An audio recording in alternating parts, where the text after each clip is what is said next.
സലീം കുമാർ ഞാനും പറവൂരും തമ്മിലുള്ള ബന്ധമാണ്. ഞങ്ങൾ ശരിക്കും പറവൂർ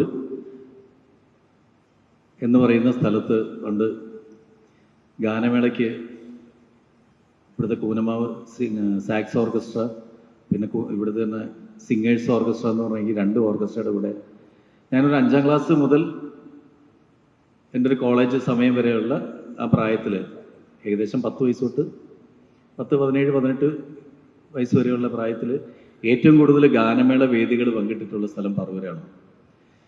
അപ്പോൾ ആ ബന്ധമായിരിക്കാം ഒരുപക്ഷെ കുറേ വർഷങ്ങൾക്ക് ശേഷം ഞങ്ങൾ സാഗർ എന്ന് പറയുന്ന അബി നയിക്കുന്ന ട്രൂപ്പിൻ്റെ പ്രോഗ്രാമായി കണ്ണൂർ ഒരു സ്റ്റേജിൻ്റെ പിന്നിൽ എന്നെ കാത്ത് ഒരാൾ നിൽപ്പുണ്ട് എന്ന് പറഞ്ഞൊരു സംഘാടകൻ വന്നറിയിച്ചു. അപ്പം ഞാൻ ആദ്യം ആരാണ് എന്ന് ചോദിച്ചപ്പോൾ പറഞ്ഞു പറവൂക്കാരനാണെന്ന് പറയാൻ പറഞ്ഞെന്ന് പറഞ്ഞു. അപ്പം തന്നെ ഞാൻ ചെന്നപ്പോൾ സലീം കുമാറാണ്. സലീം പറഞ്ഞു, നിങ്ങളുടെ പരിപാടികൾ ഗാനമേള ഞാൻ കേൾക്കാറുണ്ടായിരുന്നു പറവൂർ. ഈ പറവൂർ ഏറ്റവും കൂടുതൽ മുക്കിലും മൂലയിലൊക്കെ ഏറ്റവും കൂടുതൽ പ്രോഗ്രാം നടത്തിയിട്ടുള്ള കലാകാരന്മാരിൽ ഒരാളാണ് ഞാൻ. അപ്പോൾ പറവൂക്കാരൻ ആണെന്ന് പറഞ്ഞ ഒരു സ്നേഹമാണ്. അന്നാണ് ഞങ്ങൾ തമ്മിൽ ഒരുമിച്ച് കാണുന്നത്. പിന്നീട് ജീവിതത്തിൽ സലീം കുമാർ എന്ന് പറയുന്ന കൂട്ടുകാരൻ ഞാനും അവനും തമ്മിൽ പരസ്പരം എല്ലാ കാര്യങ്ങളിലും സഹായിച്ചു. എനിക്ക് കിട്ടുന്ന അവസരങ്ങൾ അവന് കിട്ടുന്ന അവസരങ്ങൾ എനിക്കും നൽകി. അങ്ങോട്ടും ഇങ്ങോട്ടും സ്നേഹം പങ്കിട്ട് പോന്ന ആളുകളാണ്. സലീം കുമാറിൻ്റെ പേരിലുള്ള, അമ്മയുടെ പേരിലുള്ള ആദ്യത്തെ സ്റ്റേജ് ഉദ്ഘാടനം ചെയ്യുന്ന സമയത്ത് അവൻ്റെ എല്ലാ കാര്യങ്ങൾക്കും ഏറ്റവും ആദ്യം വിളിക്കുന്ന ആളുടെ കൂട്ടത്തിൽപ്പെട്ട ഒരാൾ ഞാനായിരുന്നു.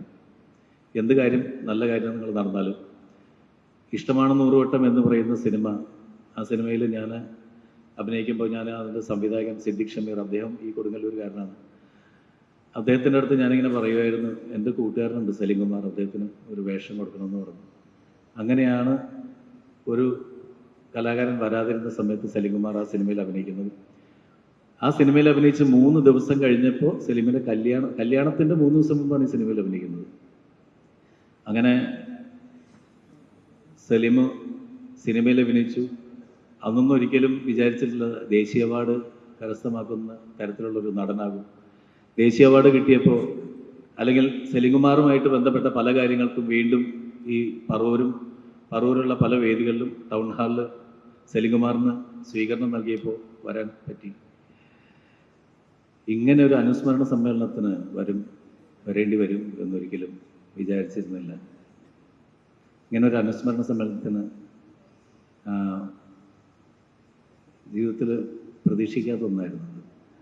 അത് വേണ്ടിയിരുന്നില്ല എന്ന് തോന്നുന്നു.